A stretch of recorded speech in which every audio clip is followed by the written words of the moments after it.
මෙවර උසස් පෙළ විභාගයට අදාළව උසස් පෙළ ජීව විද්‍යාව විෂයේ අනුමාන බහුවර්ණ ප්‍රශ්න 50ක් ඉතාම කෙටි කාලයකින් විශේෂණය කිරීමටයි අපි මේ සූදානම් වන්නේ. අපි බලමු ප්‍රශ්නාංක 1. පහත දක්වා තිබෙන ඒවා අතුරින් කවරක් පෙප්ටිඩෝග්ලයිකෑන් වල මුලද්‍රව්‍ය සංයුතිය නියෝජනය කරයිද? ඔබට මතක ඇති පෙප්ටිඩෝග්ලයිකෑන් කියන සංයෝගය තියෙනවා බැක්ටීරියා සෛල බිත්තිවල. ඉතින් මේ සෛල බිත්තිවල පවතින මේ සංයෝගයත් නටජනීය පොලිසැකරයිඩයක් වශයෙන් සලකන්න පුළුවන්. ඒ අනුව අපිට සලකන්න පුළුවන් පිළිතුර හැටියට CHON. කයිටින් වැනි මුලද්‍රව්‍ය සංයුතියක් පවතිනවා. කයිටින් වලත් CHON තමයි පවතින මුලද්‍රව්‍ය සංයුතිය වන්නේ. බිත්තර සුදු මදේ. බිත්තර සුදු මදේ බෙහෙවින් ලඝු කාබනික සංයෝගී මුලද්‍රව්‍ය සංයුතිය. ඔබට මතකද බිත්තර සුදු මදේ බෙහෙවින් පවතින කාබනික සංයෝගය? ඔව්, බිත්තර සුදු මදේ පවතින්නේ ඇල්බියුමින් ප්‍රෝටීන්. ඒක ඇල්බියුමින් ප්‍රෝටීනය. ප්‍රෝටීන වල මුලද්‍රව්‍ය සංයුතිය CHONS වශයෙන් ඔබ සලකන්න පුළුවන්. මානව සවායු ශ්වසනයේ ඉලෙක්ට්‍රෝන පරිවහන දාමේ අවසන් ඉලෙක්ට්‍රෝන ප්‍රතිග්‍රාහකයා පරිවර්තනය වන්නේ කුමන සංයෝගයක් බවටද? ඔබට මතක ඇති ඉලෙක්ට්‍රෝන පරිවහන දාමේ අවසන් ඉලෙක්ට්‍රෝන ප්‍රතිග්‍රාහකයා වශයෙන් ක්‍රියා කරන්නේ අණුක ඔක්සිජන්. ඉතින් අණුක ඔක්සිජන් හයිඩ්‍රජන් අයන ලබා ගනිමින් ඉලෙක්ට්‍රෝන්ස් ලබා ගනිමින් ජලයේ බවට තමයි පරිවර්තනය වෙන්නේ. පිළිතුර අංක 4. ප්‍රශ්න අංක 4. ට්‍රයිකාබොක්සිලික් අම්ල චක්‍රයේ ප්‍රතිඵලයක් නොවන්නේ. මේ ට්‍රයිකාබොක්සිලික් ඇසිඩ් චක්‍රය වශයෙන් සලකන්නේ විශේෂයෙන්ම ක්‍රෙබ්ස් චක්‍රය එහෙම නැත්නම් අපි කියන සිට්‍රික් අම්ල චක්‍රය. අපි කෙටියෙන් TCA චක්‍රය කියන්න පුළුවන්. ඉතින් මේ චක්‍රයේ ප්‍රතිඵලයක් වශයෙන් සලකන්නට බෑ මෙන්න මේ G3P කියන සංයෝගය. ඔබට මතක ඇති මේ G3P සංයෝගය සෑදෙන්නේ කැල්වින් චක්‍රයේදී බව. 1,3 bisphosphoglycerate පසුව ග්ලිසරාල්ඩිහයිඩ් ත්‍රිෆොස්ෆේට් බවට, කියන්නේ G3P බවට ඔක්සිහරණය වෙනවා කැල්වින් චක්‍රයේදී. ප්‍රශ්න අංක 5.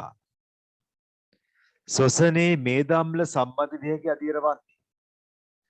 අපි දන්නවා ට්‍රයිඑසල් ග්ලිසරෝල් නැත්නම් මේදය ජල විච්ඡේදනය වීමෙන් මේද අම්ල සහ ග්ලිසරෝල් ප්‍රතිඵල වෙනවා. ඉතින් මේ මේද අම්ල ශ්වසනයේදී සම්බන්ධ වන්නේ මේ සම්බන්ධක ප්‍රතික්‍රියාව. ඒ සම්බන්ධක ප්‍රතික්‍රියාව හරහා තමයි මේද අම්ල මේ ස්වාස්ථ්‍ය ක්‍රියාකාරීත්වයට සහභාගී වන්නේ. පිළිතුර අංක 2. අංක 6. ග්‍රැන්ඩිෆ්ලෝරස්. ඔබට මේක හුරු පුරුදු වචනයක්. මේක සුළු නාමයක්. ග්‍රැන්ඩිෆ්ලෝරස්. ඔබට මතකයි නේද ඩිප්ටෙරෝකාර්පස් ග්‍රැන්ඩිෆ්ලෝරස්. ඉතින් මේ පදේ මූලික අර්ථය වන්නේ විශාල පුෂ්පයක් කියන්න තමයි අපි සලකා බලන්න අවශ්‍ය. ග්‍රැන්ඩිෆ්ලෝරස් වශයෙන් සලකන්නේ විශාල පුෂ්ප නිපදවනවා කියන ලක්ෂණය. එතකොට අපි පිළිතුරු වශයෙන් අංක 4 ගන්න පුළුවන්. විශාල පුෂ්පයක් විකසනය වීම නැත්නම් නිර්මාණය කිරීම තමයි මේක අර්ථය වන්නේ. ප්‍රශ්න අංක 7. වායුගෝලීය නයිට්‍රජන් තිර කිරීමේ හැකියාව දරන්නන් ඇතුළත් කර තිබෙන රාජධානියක් වන්නේ. ඔබට මතකයි නේද නයිට්‍රජන් තිර කිරීමේදී වෙන්නේ කුමක්ද කියලා? ඒ වායුගෝලීය නයිට්‍රජන් පරිවර්තනය වෙනවා නයිට්‍රජනීය සංයෝග බවට. විශේෂයෙන්ම ඇමෝනියා ඒ වගේම නයිට්‍රේට් වැනි පදාර්ථ බවට පරිවර්තනය වෙනවා නයිට්‍රජන් තිර කිරීමේ. මේ සඳහා රයිසෝබියම්, ඇසිඩෝබැක්ටර් ඒ වගේම ක්ලොස්ට්‍රීඩියම් කියන බැක්ටීරියාවන් සහ ඇනබීනා සහ සයනොබැක්ටීරියාවන් වැනි සයනොබැක්ටීරියාවන්, ඇනබීනා සහ නොස්ටොක් වැනි සයනොබැක්ටීරියාවන් සහභාගී වෙනවා. ඉතින් මේ සියලු දෙනාම අදාළ වෙන්නේ බැක්ටීරියා කියන රාජධානියට. බැක්ටීරියා රාජධානියට තමයි ඇති වෙන්නේ. මම නැවතත් සඳහන් කරන්නම් ඒ ගන්න 5 රයිසෝබියම්, ඇසිඩෝබැක්ටර්, ක්ලොස්ට්‍රීඩියම්, ඇනබීනා ඒ වගේම නොස්ටොක්. මේ තමයි නඩජ තිරිකිරීමට සහභාගී විය හැකි ශුද්‍ර ජීවීන් ගන්න පහ. ප්‍රශ්න අංකය 8 ඇනබීනාගේ සෛල තුළ පොලිපෙප්ටයිඩ් සංශ්ලේෂණයේ නියෝජනය වන පළමු ඇමයිනෝ අම්ලය. ඔබ දන්නවා ප්‍රාග්ඥාෂ්ටික සෛල සංවිධානයේ ප්‍රාග්ඥාෂ්ටිකයන්ගේ ප්‍රෝටීන සංශ්ලේෂණයේදී මුලින්ම සම්බන්ධ වන තීරණය වන ඇමයිනෝ අම්ලය වෙන්නේ ෆෝමයිල් මිතියෝනින් බව. ෆෝමයිල් මිතියෝනින්. අංග 9 ශෛලම ප්ලොයම පටක දැරීමෙන් ශාකවලට උසකට වර්ධනය වීමට හැකිවීම ශාකයට වැදගත් වන්නේ. පරිණාමික විශාල වෙනසක් වශයෙන් සලකන්නට පුළුවන් සනාල පටක විකසනය වීම. මුලින්ම සනාල පටක විකසනය වීම තුළින් තමයි ශාක දේහයට තමන්ගේ ශාක දේහයේ උස වැඩි කර ගැනීමට හැකියාව ලැබිලා තියෙනවා. ඒ අනුව ශාක පත්‍ර අතු සහ පත්‍ර වැඩි උසකට යොමු කර ගන්න පුළුවන්. එබැවින් ප්‍රභා සංශ්ලේෂණය වඩාත් කාර්යක්ෂම සිදු කර ගැනීම හැකියාව ලැබෙනවා. ඒ වගේම බීජාණු ඈතට ව්‍යාප්ති කිරීමත් පහසු වෙනවා. ඒ පිළිතුර ගන්න පුළුවන් අංක 3.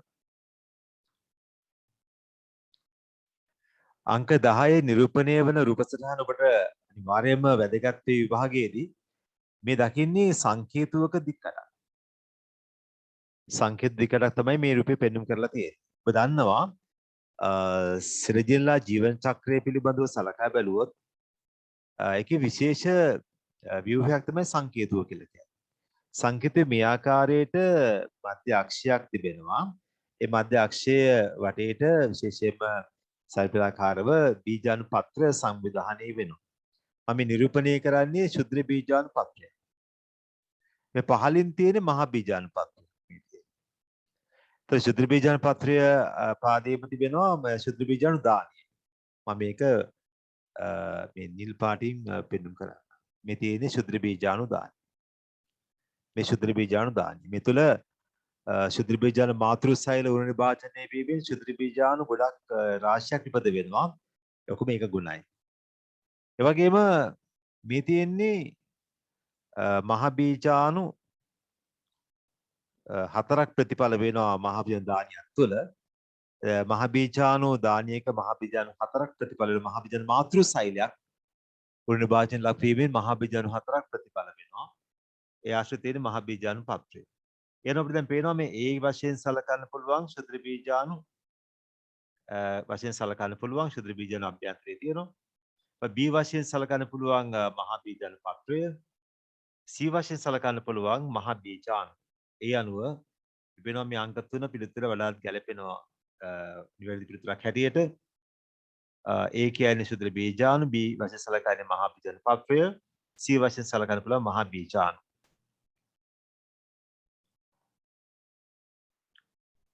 මම යෝජනා කරනවා මේ විභාගයේ සඳහා සෙජිල්ලා ජීවන චක්‍රය පිළිබඳව මන අවබෝධයක් ලබා ගන්න ලෙස.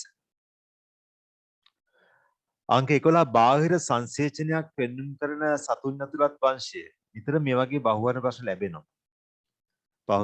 පසුගිය අතීතයේදී ඔබට බැලුවොත් පැහැදිලි වේවි මේ සංසේචනයේ ස්වභාවය, බාහිර සංසේචනය, ඒ වගේම අභ්‍යන්තර සංසේචනය පිළිබඳව ප්‍රශ්න වරින් වර ලැබිලා තියෙනවා. ඉතින් ඔබ දැනගත යුතුයි මේ බාහිර සංසේචනය දක්වන කණ්ඩායම. බාහිර සංසේචන දක්වන අපේ සම්පත් ග්‍රන්ථයට අනුකූලව බැලුවොත් බාහිර සංසේචන දක්වනවා මෙන්න මේ එකයි මේටා වංශයේ සමාජිකයන් ඒ වගේම තමයි ආත්‍රපොඩා වංශයේ සමාජිකයන්.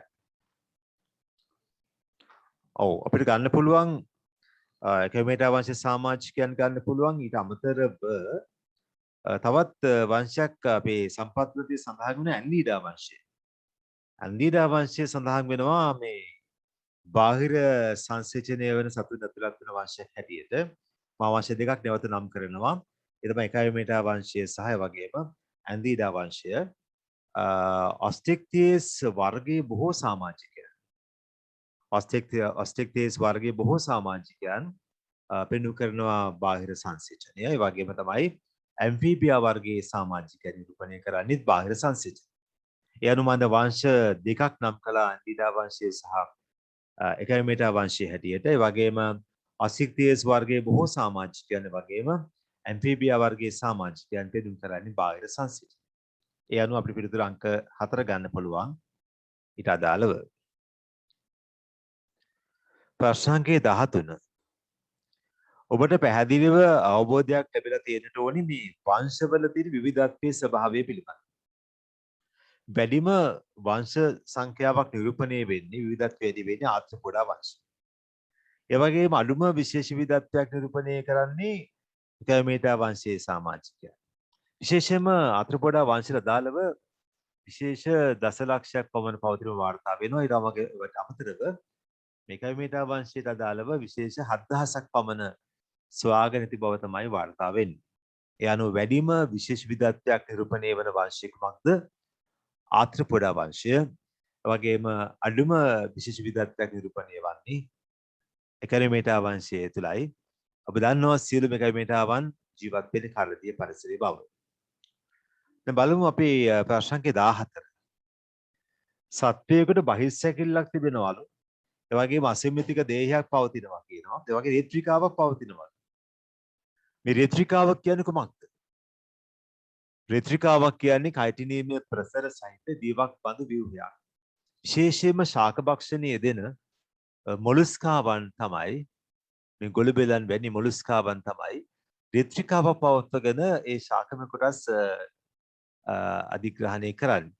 ඉතින් ඒ වගේම අපි දන්නවා ගොළුබෙල්ලන්ට කියන්නේ විවර්තනයේ වෙච්ච ඇඹරේගිය කවචයක් තිබෙනවා.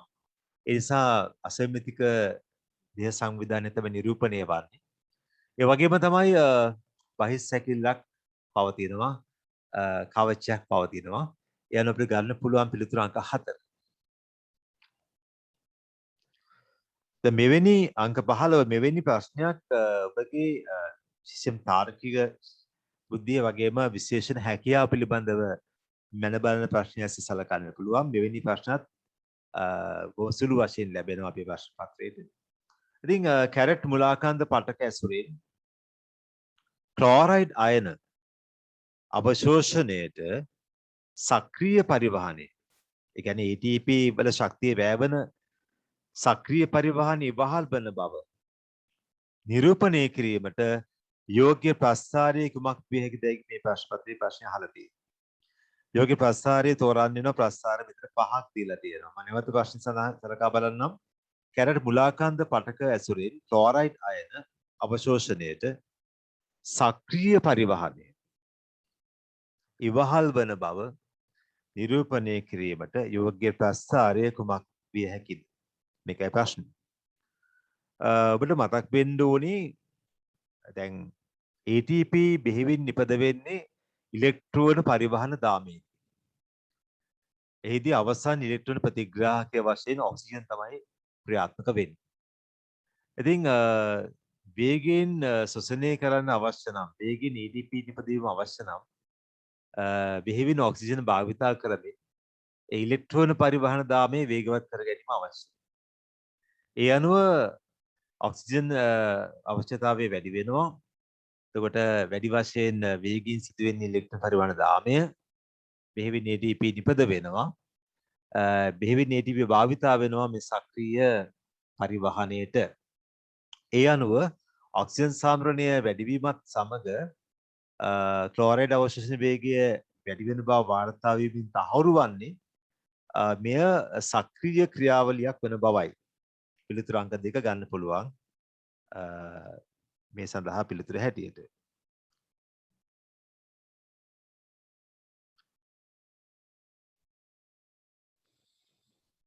ප්‍රශ්න අංකය 16. හොර ශාකය. ඔබ දන්නවා හොර ශාකයක උස ප්‍රමාණය දල වශයෙන් බැලුවොත් මීටර් 45ක් පමණ උස ඇති වෘක්ෂ අපේ සිංහරාජ වනාන්තරය තුළ නිරු ශාක ලෙස තමයි හොර ශාක නිරූපණය වෙන්නේ. ඉතින් හොර ශාකයක ප්ලොයමේ පිනර නාල තුලින් පරිවහනය නොවන්නේ කියලා ඉන්නේ ප්‍රශ්නේ අහලා තියෙනවා. ඔබ දන්නවා මේ ප්ලොයම පටකය තුළින් බෙහෙවින් පරිවහනය වන කාබනික සංයෝගය සුක්‍රෝස් බව. සුක්‍රෝස් සාර්ථක පරිවහන සංයෝගයක් ඔබ දන්නවා හේතුව දන්නවා. සුක්‍රෝස් විශේෂයෙන්ම ගත්තොත් ජලය හොඳින් ද්‍රාවිතාවේ දක්වනවා. ඒ වගේම පරිවෘත්තීය වශයෙන් අක්‍රීයයි. ඒ නිසා සාර්ථක පරිවහන පදාර්ථයක් ලෙස සුක්‍රෝස් සලකන්නට පුළුවන්. විටමින් ඒ වගේම ඇමයිනෝ අම්ලත් ඒ වගේ එතිලීන් කියන වර්ධක ද්‍රව්‍යات ප්‍රායමින් පරිවහන බව සොයාගෙන තිබෙනවා. මේ නයිට්‍රේට් අයන ජලය සමග අවශෝෂණය වෙන මුලකේශ වලින් අනතුරුව අරිය පරිවහණයෙන් මුලයේ ශෛලම දක්වා එකතු වෙනවා. ඉන්පසුව මුලයේ ශෛලම කඳේ ශෛලම අඛණ්ඩ වෙලා තිබෙන නිසා රසෝද්ගමනය හරහා කියන්නේ ශෛල වාහිනිය තුලින් ජලය සමග නයිට්‍රේට් විශේෂයෙන්ම ශාක සෛල වෙත ලැබෙනවා. අනතුරුව පරිවෘත්තීය ක්‍රියාවන්ට මේ නයිට්‍රේට් භාජනය වෙනවා. ඉතින් නයිට්‍රේට් අයන මේ ප්ලොයම තුලින් පරිවහන බව වාර්තා වෙන්නේ නැහැ. පිළිතුරු අංක 5 සලකන්න පුළුවන් අංක 16 වෙනි ප්‍රශ්නේ සඳහා. 17 වෙනි ප්‍රශ්නේ. ට්‍රැඩස්කැන්ටියා කියන්නේ සපුෂ්ප ශාකය. අද අපි කියන්නේ ඇන්තොෆයිටා ශාකය. මේ ශාකයේ ඒකගුණ ව්‍යුහයක් ඔබ දන්නවා ඇන්තොෆයිටා ශාකවල බෘණපෝෂී ත්‍රිගුණයි. බෘණපෝෂී 3යි එන්නේ. දැන් මෙතන මේ අහන්නේ ඒකගුණ ව්‍යුහයක් අහන්නේ. يعني බෘණපෝෂී වෙන්න බෑ මේක 3යි ඉන්නේ බෘණපෝෂී. පලාවර්ණීය වගේ මූලකේශය ගත්තම ද්විගුණයි 2යි. කීලියත් ද්විගුණයි 2යි. මේ කලල කෝෂය කියන්නේ කුමක්ද? කලල කෝෂය කියලා කියන්නේ ඇන්තොෆයිටා ශාකවල ජායාජන්මානු ශාකය. ඉතින් මේ ජායාජන්මානු ශාකය ඒකගුණ ස්වභාවයක් තමයි පෙන්වුම් කරන්නේ. පිළිතුරු අංක 5. ලියුසින් ඔබට මතක් වෙනවද මේ ලියුසින් පිළිබඳව? ලියුසින් කියන්නේ කුමක්ද? අත්‍යවශ්‍ය ඇමයිනෝ අම්ලයක්. මේ අත්‍යවශ්‍ය ඇමයිනෝ අම්ල අක්මාව තුළ සංශ්ලේෂණය වෙන්නේ නැහැ. ඒවා පිටතින් ආහාර සමගින් ලබා ගත යුතුයි. ඉතින් ඒ සඳහා ඉතා වැදගත්ම ඒ වගේ ගැළපෙනම ආහාර වර්ග වශයෙන් සලකන්නේ මස් මාළු කිරිබිත්තර. මේ මස් මාළු කිරිබිත්තර වලින් පූර්ණ පරාසය, කියන්නේ අත්‍යවශ්‍ය ඇමයිනෝ අම්ල පූර්ණ පරාසයම ලබා ගන්න පුළුවන්. ඉතින් මේෙහිදී බිත්තර සඳහන් වෙනවා. මේ බිත්තර වලින් ඉතාමත්ම පහසුවෙන් මේ අත්‍යවශ්‍ය ඇමයිනෝ අම්ල ලබා ගන්න පුළුවන්. පිළිතුරු අංක 5. අංක 19 මේ සිස්ටීන්. සිස්ටීන් කියන්නේ ඇමයිනෝ අම්ලයක් සල්ෆර් අන්තර්ගත වන. සල්ෆර් ඇතුළත් ඇමයිනෝ අම්ලයක් තමයි සිස්ටීන් කියන්නේ. අපිට අංක 2 ගන්න පුළුවන් පිළිතුරේ හැටියට. අංක 20. මිනිස් ආමාශයේ ක්‍රමාකුංචන ක්‍රියාකාරීත්වය නිෂේධනය කිරීමට දායක වන්නේ. ඔබට මතක් වෙන්න ඕනේ ග්‍රහණයෙන් ශ්‍රාවය වෙනවා, රුධිරයට ශ්‍රාවය වෙනවා සික්‍රටීන් සමග. වගේම අපි දන්නවා කොලිසිස්ටකයින්. මේ සික්‍රටීන් සහ කොලිසිස්ටකයින් කියන හෝමෝන දෙවර්ගයම මේ මිනිස් ආමාශයේ ක්‍රමාකුංචන ක්‍රියාකාරීත්වය නිෂේධනය කරනවා. මේ සඳහන් වෙනවා සික්‍රටීන්. අපි අංක 2 ගන්නවා පිළිතුර හැටියට. මේ විභාගය සඳහා මිනිසාගේ හෘදයේ ව්‍යුහය සහ ක්‍රියාකාරීත්වය වැදගත් වේවි කියලා අපි හිතනවා. මේ ප්‍රශ්නෙත් වැදගත් වෙන්න පුළුවන්. මිනිස් හෘදයේ පූර්ණ හෘද විස්තාරයට අදාළව සිදුවන ක්‍රියාකාරීත්වයක් නොවන්නේ. ඔබට හෘද චක්‍රය පිළිබඳව මනා අවබෝධයක් තිබිය යුතුයි. ඒ සඳහා මේ බහුවර්ණ ප්‍රශ්නයත් වැදගත් වෙනවා සලකා බලන එක. ඔබට මතකද මේ පුප්පුෂීය ශිරා 4කින් ඔක්සිජන් වලින් පෝෂිත වූ ඔක්සිජනීකృత රුධිරය වම් කර්ණිකා හෘදයේ වම් කර්ණිකාවට තමයි පරිවහනය කෙරෙන්නේ.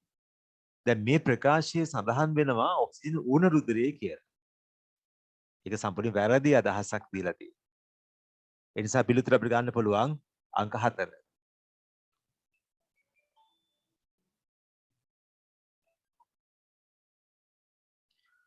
ප්‍රශ්න අංක 21 සඳහා පිළිතුර අංක 4 වශයෙන් සලකන්නට පුළුවන්.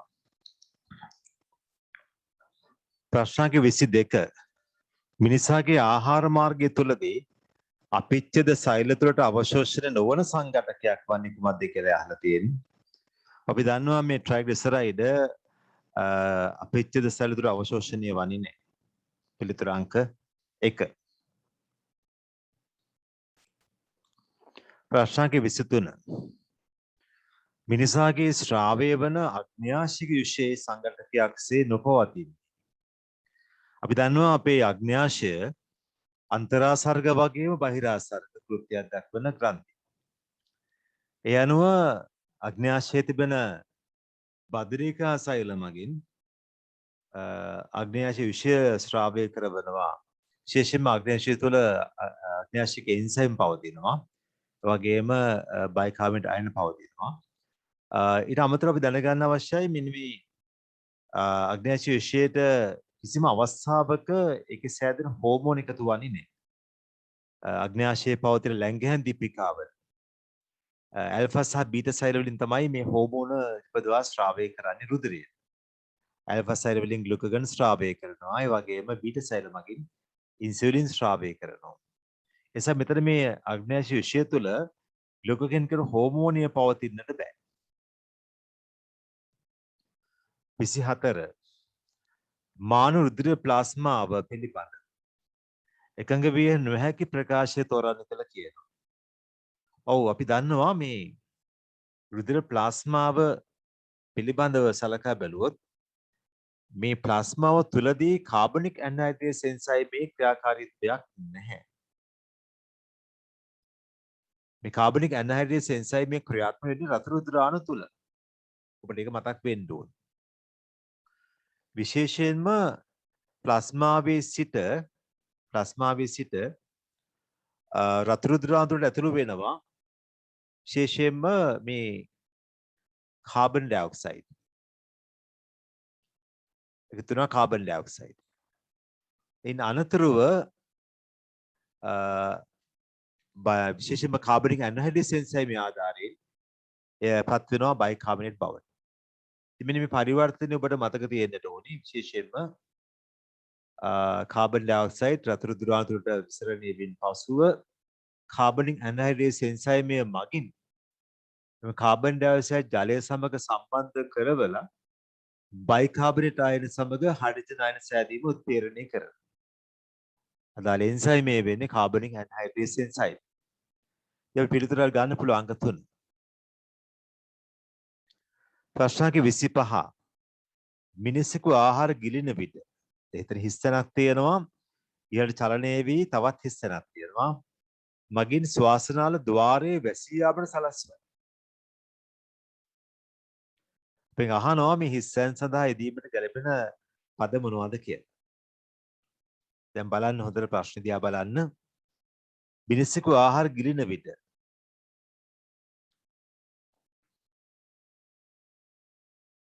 අවසරාලය ඉහළට එසවීම චලනය වෙලා පිචීවිකා මගින් ශ්වාසනාල ద్వාරයේ වැසී යාමක් තමයි සිදුවන්නේ. පිළිතුර අංක 3.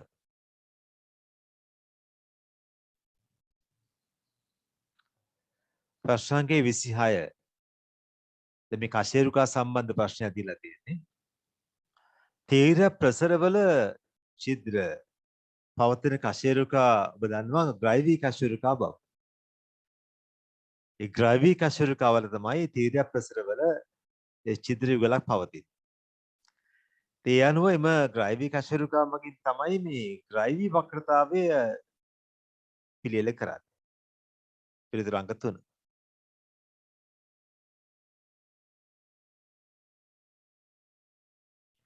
ප්‍රශ්න අංකය 27. මිනිසාගේ සෛඩීය ශ්වසනයේ ග්ලයිකොලිසියේදී නිපද වෙන ADP ප්‍රතිශතය වන්නේ කියලා ප්‍රශ්නයක් දැන් අහලා තියෙනවා. ඔබට මතකයි නේද ග්ලයිකොලිසියේදී ග්ලූකෝස් අණුවක් සඳහා ATP අණු 4ක් නිපදෙන බව. ඒ දෙකක් වැය වෙනවා ආරම්භක ඒ පරිවර්තන සඳහා ATP දෙකක් වැය වෙනවා. නමුත් ATP 4ක් නිපද වෙනවා. සමස්ත වශයෙන් ග්ලූකෝස් අණුවකට ඒ ස්වාල් ශ්වසනයේදී ATP අණු 32ක් ප්‍රතිඵල වෙනවා. සමස්ත ATP ගන්න 32යි. වැගුලිසියේදී සෑදෙන ඉටි පිගාන 4 කියලා ගත්තොත් 4 බෙදන්න ඕනි 32න් වැඩි කරන්න ඕනි 100ෙන්. 4 බෙදනවා 32න් වැඩි කරනවා 100ෙන්. ගණනය කළාම ලැබෙයි.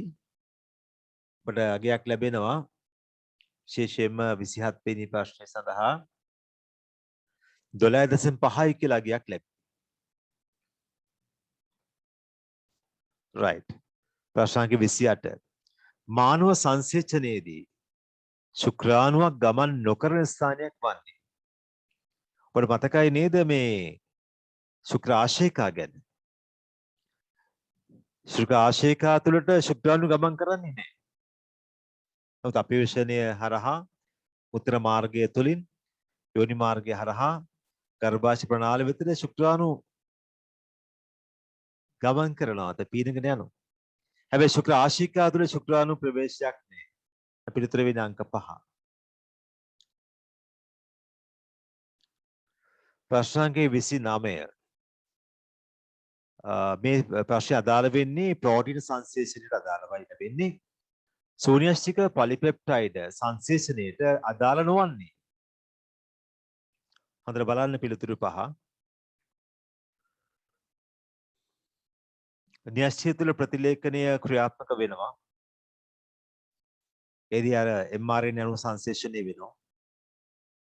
ඒ සෛලප්ලාස්මයේ පවතින අමයිනෝ අම්ල රයිබෝසෝම වෙතට පරිවහනීමක් සිදු වෙනවා tRNA මගින්.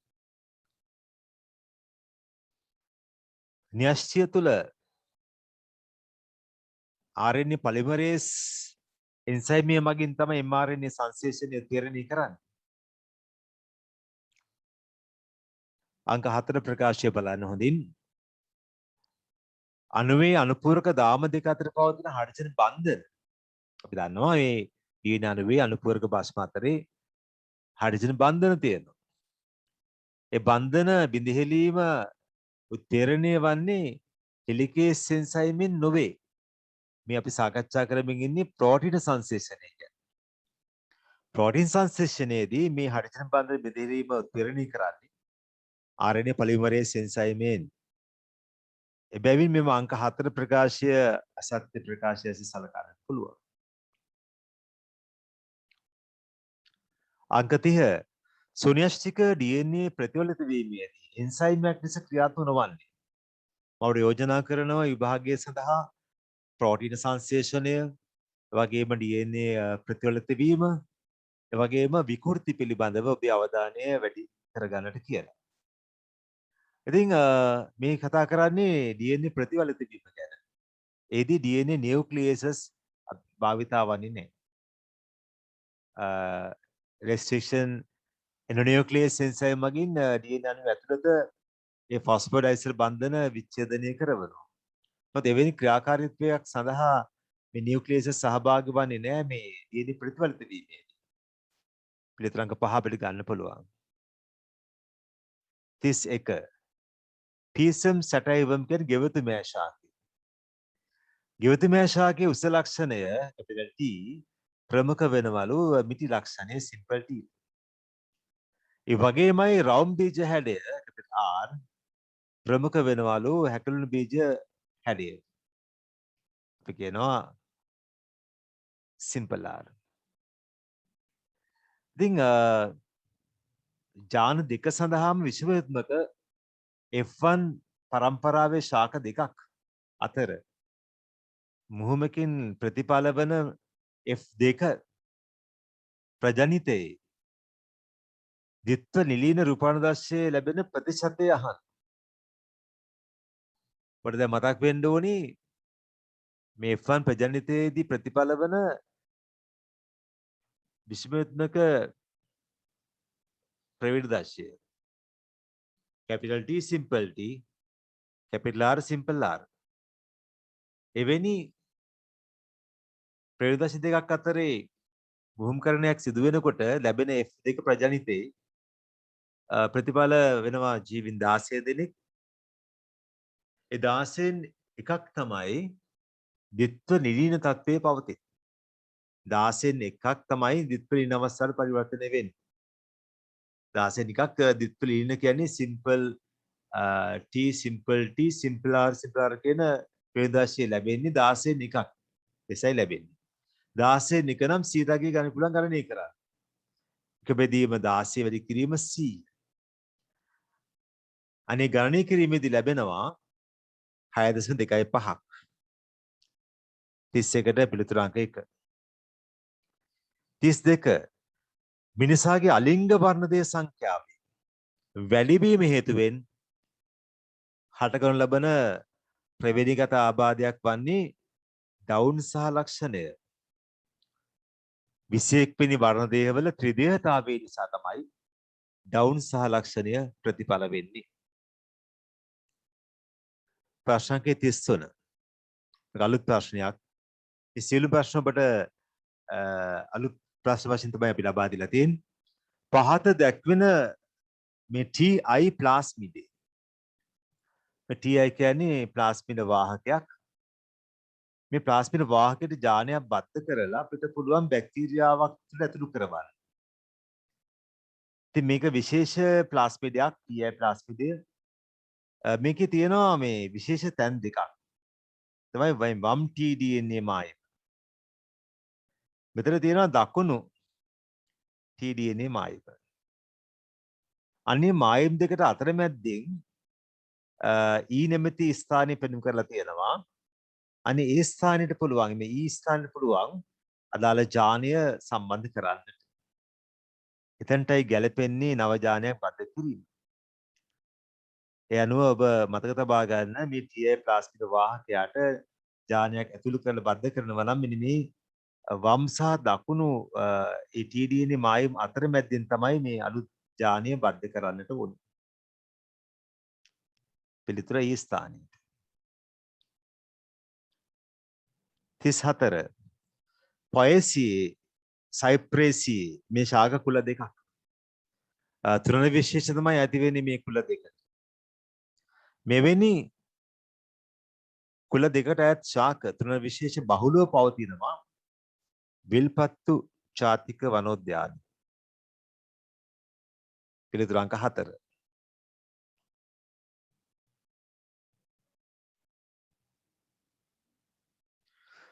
ප්‍රශ්න අංක 35. ශ්‍රී ලංකාවේ මුහුදු තෘණපෙත්වල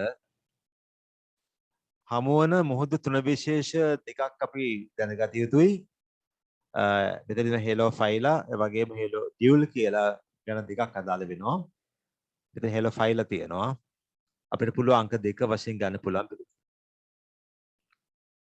36 කාබනික පොහොර සෑදීමේදී මේ වකවානුවේදී ශ්‍රී ලංකාවේම මේ ජනප්‍රිය මාතෘකාව කාබනික පොහොර භාවිතය නිෂ්පාදනය. කාබනික පොහොර නිෂ්පාදනය කිරීමේදී අනිවාර්යයෙන්ම ඒ කාබනික ද්‍රව්‍ය වියෝජනය කරවන්න ඕනි වියෝජක ශුද්‍රජීවීන් මගින්. හැබැයි අපි දැනගන්නට ඕනේ මෙන්න මේ සියුඩෝමොනාස් කියන ඒ බැක්ටීරියා ගණය මගින්. විශේෂ සියුඩෝමොනාස් ඩිනැට්‍රිෆිකන්ස් කියන බැක්ටීරියා විශේෂය නයිට්‍රි හරණය සඳහා තමයි සහභාගී වෙන්නේ. ඒ අනුව නයිට්‍රි හරණයේදී නයිට්‍රජනීය පදාර්ථ සංයෝග නයිට්‍රජන් බවට පරිවර්තනය වෙනවා. නයිට්‍රේට් නයිට්‍රජන් බවට පරිවර්තනය තමයි එකතු වෙන්නේ වායු ගෝලයට. ඉතින් නයිට්‍රජන් චක්‍රීකරණය සඳහා වැදගත් පියවරක් වෙනවා නයිට්‍රි හරණය. නමුත් නයිට්‍රි හරණයට අදාළ වෙච්ච මේ සියුඩෝමොනාස් ලගේ ක්‍රියාකාරීත්වය ගැලපෙන්නේ නැහැ මේ කාබනික පොහොර නිෂ්පාදනය. ඒ සිදු වෙන්නේ නයිට්‍රජන් ප්‍රමාණය අඩු වෙන එකයි කාබනික පොහොරවල. ඒ විදිහට නයිට්‍රි හරණය සඳහා සහභාගී වෙන්නේ. පිළිතුරු අංක 4. 37 ප්‍රති ටෙටනස් ප්‍රති රේබීස් එන්නත් දෙවර්ගය උදාහරණ ලෙස සැලකෙනවා. ප්‍රති කියන්නේ ප්‍රති දේහ තමයි අදාළ වෙන්නේ. මේ දෙන්නත් වශයෙන් උදාගන්න ප්‍රති දේහ. මේක අදාළ වෙනවා එහෙමනම් කෘත්‍රිම පරිචිත අක්‍රීය ප්‍රතිශක්තිය ලෙස. සලකන්න පුළුවන් උදාහරණ දෙයක් වශයෙන් ප්‍රති ටෙටනස් සහ ප්‍රති රේබීස් එන්නත් දෙවර්ගය. 38 කාර්මික ක්ෂේත්‍රයේදී ඇස්කෝබික් කියන විටමින් C නිපදවා ගැනීම සඳහා යොදාගෙන ශුද්‍රජීවියා ඔබ මතක තිබෙන්න ඕනේ කාර්මික ශුද්ධජීවීන් හා සම්බන්ධව කර්මාන්තවලදී භාවිත ශුද්ධජීවීන්ගේ නම් මතක තබා ගැනීම අනිවාර්යයි. මේදී මේ සලකා බලන්නේ ඇස්කෝබික් අම්ලය නිපදවන බැක්ටීරියා. පිළිතුර ඇසිඩෝබැක්ටර්. 39 කෙඳි ලිහිල් කිරීමේ ක්‍රියාවලියේදී එය පහසු කරලීමට බැක්ටීරියා මගින් ස්ත්‍රාවය කරනවා පෙක්ටිනේස් නැමැති එන්සයිම්. මොකද මේ කෙඳි අතරේ තියෙනවා පෙක්ටේට් බහුලව තිබෙනවා. ඒ පෙක්ටේට් ටික වියෝජනය කරන්න අවශ්‍යයි, ජීර්ණය කිරීම අවශ්‍යයි පෙක්ටිනේස් මගින්. ඒ වෙනකොට ඒ යන ඒ තත්ත්වයටදී කෙඳි ලිහිල් වීමක් සිදු වෙනවා. ප්‍රශ්න 40. මොලිකියුටයන් දෙවර්ගයක් බව ඔබ දන්නවා. උදාහරණ වශයෙන් මයිකෝප්ලාස්මාවන් සහ පයිටෝප්ලාස්මාවන්. ඒ මොලිකියුටයන්ට ප්‍රාග්ඥාසික සෛර සංවිධානය තමයි තියෙන්නේ. සැලිබිත්තියක් නැහැ. ඒක විශේෂයි. සැලිබිත්තියක් නිරූපණය වන්නේ නැහැ.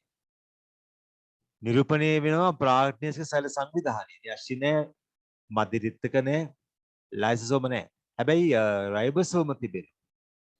ඔබට පුළුවන් ද මතක් කරන්නට මේ රයිබෝසෝම ආකාරය කුමක්ද කියලා? අපි දන්නවා රයිබෝසෝම දෙවර්ගයක් තියෙනවා නේද? 70S රයිබෝසෝම, ඒ වගේම 80S රයිබෝසෝම. ඒතර ප්‍රාග්ඥාසික සෛර සංවිධානය නිරූපණය වෙන්නේ 70S රයිබෝසෝම පමණයි. ඒ අනුව පිළිතුර රයිබෝසෝම කියලා අපිට ගන්න පුළුවන්. දැන් මින් අනතුරුව 41 සිට 50 දක්වා අදාළ වෙන්නේ මේ ABCD ප්‍රතිචාරයට අදාළවයි. ABD නිවැරදි නම් අපි අංක 1 වශයෙන් සලකනවා. ACD ප්‍රකාශ හරි නම් අංක 2 වශයෙන් සලකනවා පිළිතුර. AB නිවැරදි නම් අංක 3 වශයෙන් සලකනවා. CD නිවැරදි නම් අංක 4 වශයෙන් සලකනවා. E ඇතුළු වෙනත් ඕනම ප්‍රතිචාරයක් නිවැරදි නම් අපිට අංක 5 වශයෙන් ගන්න පුළුවන්. ඔබ ගොඩාක් පරිස්සම් වෙන්න ඕනි. මෙන්න මේ ප්‍රශ්න 10 දී නිවැරදි පිළිතුර ලබා ගැනීමට පරිස්සම් විය යුතුයි. ප්‍රශ්න 41. ශූන්‍යස්ථික ප්ලාස්ම පටලයට සම්බන්ධව අදාළව සත්‍ය වන්නේ කියලා අහනවා. සත්‍ය ප්‍රකාශ අහන්නේ. නිවැරදි ප්‍රකාශ අහන්නේ. අපි දන්නවා ෆොස්ෆරිපිඩ අණු චාලකයි. ඒ තරලමය ගුණාංග සඳහා වැදගත් වෙන්නේ ෆොස්ෆරිපිඩ අණු. ඒ වගේම ඇතුළත පෘෂ්ඨයට ලිහිල්ව සම්බන්ධ වූ ඒ පර්යන්ත ප්‍රෝටීන එන්සයිම් ලෙස ක්‍රියා කිරීමේ හැකියාවක් තිබෙනවා. රසී ප්‍රකාශයත් හරි. ඒ වගේම ඇතැම් ප්‍රෝටීන සැකිලි තන්තු වලට සම්බන්ධ වී ඒ හැඩය පවත්වා ගැනීමට ආධාර කරනවා. මේ සියලුම සම්පූර්ණක ප්‍රෝටීන් කතාව වැරදි. ඒ සියලුම පදේ ආපු නිසා ප්‍රකාශය වරදිනවා. ඒ වගේම මේ සත්ව සෛල පටලවල බෙහෙවින් කොලෙස්ටරෝල් නැහැ. බෙහෙවින් පවතින්නේ නැහැ. යම් ප්‍රමාණයක් තිබෙනවා බෙහෙවින් ප්‍රකාශය ගැලපෙන්නේ නැහැ. එන අපිට A ප්‍රකාශය නිවැරදි දිශේ ගන්න පුළුවන්. ඒ වගේම C ප්‍රකාශය නිවැරදි දිශේ ගන්න පුළුවන්. ඒ වගේම D ප්‍රකාශය ගන්න නිවැරදි හැටියට ඒ කියන්නේ ACD නිවැරදි. ACD නිවැරදි නම් අපිට අංක 2 වශයෙන් විතර ගන්න පුළුවන්. ප්‍රශ්න අංක 42. මිතා වැදගත් ප්‍රශ්නයක් ළමයින්ට එකවරම මේක ටිකක් නුහුරුතාවයටපත් වෙනවා. මොකද මේ උණතා මුලද්‍රව්‍ය සහ උණතා ලක්ෂණ අතර සම්බන්ධතාවය සලකා බලන්නේ. විශේෂයෙන්ම මතක් කරන්න වෙනවා මේ ප්‍රශ්නාංකය 42 යටතේ මේ C සහ D ප්‍රකාශ දෙක. C කියන්නේ මේ අයන් උණතාවයේදී මතක් වෙන කුමක්ද? අයන් උණතාවයේදී ලපටි පත්‍රවල නාරටි අතර හරිතාක්ෂය තමයි ක්‍රියාත්මක වෙන්නේ. ලපටි පත්‍රවල නාරටි අතර හරිතාක්ෂයට හේතු වෙන්නේ අයන් උණතාවය, යකඩ උණතාවය. දැන් මෙහි සඳහන් වෙන්නේ පරිණත පත්‍ර හරිතාක්ෂයක වැරදි. C ප්‍රකාශයේ වැරදි. D ප්‍රකාශය බලන්න. ෆොස්ෆරස් පත්‍ර තලය දම්පාට කරවයි. වැරදි. මතක තබා ගත යුතු පැහැදිලිව ෆොස්ෆරස් ශූන්‍යතාවයේදී නාරිට තමයි දම් පාට වෙන්නේ. නේද? පත්‍ර වල නාරිට දම් පාට වෙනවා. පත්‍ර තලයේ දම් පැහැති බවක් නිරූපණය වන්නේ නැහැ. ඒ අනුව සීසාරි ප්‍රකාශ වැරදි. පිළිතුර අපිට අංක 4 වශයෙන් ගන්න පුළුවන්. මානව අංක 43 මානව දේහයේ අවශ්‍ය මූලද්‍රව්‍යයන්ගේ ප්‍රතිශත නිවැරදි අවරෝහණ සංකලන. ඒ කියන්නේ ප්‍රතිශතයේ වැඩි එකේ සිට අඩු එක දක්වා පෙළ ගැස්සලා තියෙන මූලද්‍රව්‍යදී. මේ ප්‍රශ්නේදී පිළිතුරු ලබා දීමට යනකොට ඔබට යම් අවබෝධයක් තියෙන්නට ඕනේ මානව දේහයේ පවතින මූලද්‍රව්‍ය වල ඒ ප්‍රතිශතයන් පිළිබඳව. මම සඳහන් කරන්නම් කෙටියෙන් ඒ ගැන. වැඩි වශයෙන් මානව ශරීරයේ පවතින මූලද්‍රව්‍ය ඔක්සිජන් 65%ක් පවතිනවා. වැඩි වශයෙන්ම තියෙන මූලද්‍රව්‍ය ඔක්සිජන් මානව ශරීරයේ. කාබන් තියෙනවා 18.5ක් තිබෙනවා. කාබන් ප්‍රතිශතය 18.5යි. හයිඩ්‍රජන් ප්‍රතිශතය 9.5යි. නයිට්‍රජන් ප්‍රතිශතය 3.3යි. කැල්සියම් තියෙනවා 1.5යි. කැල්සියම් 1.5යි. ෆොස්ෆරස් 1යි. සිට එකක ප්‍රතිශතයක් පවතිනවා. පොටෑසියම් 0.4ක ප්‍රතිශතයක් තිබෙනවා. සල්ෆර් ප්‍රතිශතය 0.3යි. සෝඩියම් ප්‍රතිශතය 0.2යි. ක්ලෝරින් ප්‍රතිශතය 0.2යි. මැග්නීසියම් ප්‍රතිශතය 0.1යි. දැන් මෙන්න මේ අගයන් ඔබට මම නැවත සඳහන් කරන්න මතක තබා ගන්න. ඔක්සිජන් 65යි, කාබන් 18.5යි, හයිඩ්‍රජන් 9.5යි, නයිට්‍රජන් 3.3යි, කැල්සියම් 1.5යි, ෆොස්ෆරස් 1යි, පොටෑසියම් 0.4යි, සල්ෆර් 0.3යි, සෝඩියම් 0.2යි, ක්ලෝරින් 0.2යි, මැග්නීසියම් 0.1යි. මම මේ අගයන් ප්‍රකාශ කරන්නේ කැම්බල් ග්‍රන්ථයේ පවතින ප්‍රතිශත අගයන්. ඒ අනුව අපිට ගන්න පුළුවන් දැන් බලන්න මේ ප්‍රතිශත ගැන බැලුවොත් පැහැදිලි වේවි.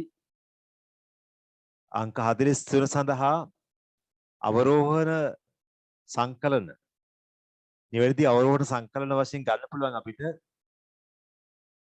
මේ A සහ B කියන සංකලන දෙක. A සහ B නිවැරදි. ප්‍රශ්න සංඛ්‍යා 44 සමබීජවන්තතාවය දක්වන ශාක. ඒ කියන්නේ බීජාණු රූපීයව සහ ප්‍රමාණයෙන් එක හා සමාන බීජාණු එක් වර්ගයක් නිපදවනවා බීජාණු ධානී තුල පුනර්භාජනයේ ඇසුරෙන්. ඒ අනුව දැන් පිළිතුරු වෙන්නේ මොනවද? ඔය ලයිකෝපෝඩියම් ගන්න පුළුවන්. ඒ වගේම පොගනාටුම් ගන්න පුළුවන්. ඔබට කුමක්ද හිතෙන්නේ මේ ප්‍රකාශය ගැන? ඇක්‍රොස්ටිකම්. මේ ඇක්‍රොස්ටිකම් තියෙන මේ ශාකය මේක ටෙරොෆයිටා ශාකයක්. පර්ණාංග ශාකයක් මේ පවතින්නේ කඩොලාන පරිසරයේ. කඩොලාන පරිසරයේ පවතින ජනප්‍රියතම පර්ණාංග ශාකයක්. ටෙරොෆයිටා ශාකය ඇක්‍රොස්ටිකම්. ඒ අනුව අපිට C, D සහ E ප්‍රකාශ ගන්න පුළුවන්. E ප්‍රකාශය නිවැරදි කියන්නේ පිළිතුරු අංක 5 කියලා ගන්න පුළුවන්. එහෙමනම් ප්‍රශ්න සංඛ්‍යා 44 සඳහා පිළිතුරු අංක 5. 45 මිනිසාගේ කෝටරයක පවතින අස්සියක් වනේ නැත්නම් අස්සි වන්. ඔබට මතකද මොනවද කෝටරයක කියලා කියන්නේ? කෝටරයක කියලා කියන්නේ පක්ෂමදර ශේෂ්පල පටලයක ආස්තරණය වුණු වාතයේ පිරි කුටීර. පක්ෂමදර ශේෂ්පල පටලයකින් ආස්තරණය වුණු වාතයේ පිරි කුටීරත කුහර අපි සලකන්නේ කෝටරක වශයෙන්. මේ කෝටරක සියල්ලම නාස් කුහරය සමග සම්බන්ධතාවයක් දක්වනවා. විතරක් නෙවෙයි කටහඬ අනුනාද කරවීමට සහ ඉස්කබලේ බර අඩු කරලීම සඳහා මෙම කෝටරක වැදගත් වෙනවා. ඒ කෝටරක තිබෙන අස්සි මොනවද? ඔව්. ලලාටාස්සියේ කෝටරක තිබෙනවා ලලාටාස්සිය, ඒ වගේම කීලාස්සිය, ඌර්ධව හනුකාස්සිය, ජිද්‍රාස්සිය. මම නැවත කියන්නම් මේ කෝට්ටක පවතින අස්සි වර්ග 4ක් ලලාට අස්සිය, කියලා අස්සිය, වෘද්ධ භානුක අස්සිය, ජිද්‍රාස්සිය. පොඩි මතකය අවශ්‍යයි. ඒ වුණා දැන් මෙතනද මේ 45 වෙනි ප්‍රශ්නේ අදාළ බැලුවොත් ලලාට අස්සිය තිබෙනවා එක ගන්න පුළුවන්. වෘද්ධ භානුක අස්සිය ගන්න පුළුවන්. ඒ අනුව කෝට්ටක තිබෙන අස්සි දෙවර්ගයක් දක්වලා තියෙනවා ලලාට අස්සිය සහ වෘද්ධ භානුක අස්සිය A සහ B ප්‍රකාශන ඉවරයි. 46 මූලාභ අඩංගු වන ව්‍යුහ තමයි අහලා තියෙන්නේ. විශේෂයෙන්ම මූලාභ තිබෙන්නේ ජන්මානුශාකවලට නේද? ජන්මානුශාක කිසිවක මුල් නැහැ. තිබුණත් මූලාභ තමයි තිබෙන්නේ. ඇතැම් ජන්මානුශාකවල මූලාභ ඇත්තෙත් නැහැ. දැන් මාකන්ටියා තලස ඒකේ මූලාභ තියෙනවා. නෙප්‍රෙවිස් ප්‍රාග් තලසෙත් මූලාභ තියෙනවා. පොගනාට බීජන් ශාකය සම්බන්ධලා තිබෙන්නේ ජාජන්මාන ශාක අග්‍රස්ථයටනේ. ඒ මූලාභ අවශ්‍ය වන්නේ නැහැ. සීකස් ජාජන්මාන ශාකයේ සම්පූර්ණයෙන්ම ඒ ඩිම්බයෙන් ආවරණලා තිබෙන්නේ. වැසුණු අවකාශයක තිබෙන්නේ මූලාභ අවශ්‍ය වන්නේ නැහැ. සෙජල බීජන් ශාකයේ මුල් පවතින මූලාභ නැහැ. එනම් 46 සඳහා අපිට A සහ B ප්‍රකාශ කරන්න පුළුවන්. අදාළ ප්‍රකාශ හැටියට. 47 ඩියුටරස්ටෝමියා සතුන් ඇතුළත් වංශ. ඔබට මතකයි වංශ දෙකක් අදාළයි මේ සම්බන්ධව. එකක් කොටිටා වංශය අනිත් එක එකරිමේටා වංශය. බ්ලාස්ට් කෝෂයේ පවතින බ්ලාස්ට් චිත්‍රය ගුදේ බවට පත්වන අතර වෙනයම් ස්ථානයකින් තමයි මුඛය විකසනය වන්නේ. ඉතින් පිළිතුර C සහ D. ප්‍රශ්නක 48 මිනිසාගේ පර්යන්ත ස්නායු පද්ධතිය සමන්විත වෙන කොටස් අහනවා. වදාන මධ්‍ය ස්නායු පද්ධතිය ඇති වෙන්නේ මොළයේ සහ සුෂුම්නාව. කපාල ස්නායු අදාළ වෙනවා පර්යන්ත ස්නායු පද්ධතියේ කොටසක් හැටියට. සුෂුම්නා ස්නායු අදාළ වෙනවා. ඒ විතරක් නෙවෙයි මධ්‍ය ස්නායු පද්ධතියෙන් පරිබාහිර පවතින ගැන්ග්ලියා. මධ්‍ය ස්නායු පද්ධතියෙන් පරිබාහිර පවතින ගැන්ග්ලියාත් ගන්න පුළුවන් සංඝටකයක් හැටියට. ඒ අනුව අපිට ගන්න පුළුවන් කපාල ස්නායු A, ගැන්ග්ලියා B, සුෂුම්න ස්නායු D. පිළිතුර A, B සහ D කියලා ගන්න පුළුවන්. ප්‍රශ්න 49 සෛල තුළට ආගන්තුක DNA ලබා ගැනීමේ ක්‍රම. මේ විභාගය සඳහා අපිට කෙටි සටහනක් ලැබෙන්න ඉඩකඩ තියෙනවා. ධාරක සෛල වෙතට මේ ආගන්තුක DNA ලබා ගැනීමේ ක්‍රමවේද පිළිබඳව අනිවාර්යයෙන්ම පිළිබඳ දැනුවත්ව සිටිය යුතුයි. පරිණාමණය, පාරසාධනය සහ ජානතුවකු භාවිතය තා වැදගත් ක්‍රමවේදයන් වෙනවා විශේෂයෙන්ම ආගන්තුක DNA ලබා ගැනීමේ ක්‍රම හැටියට.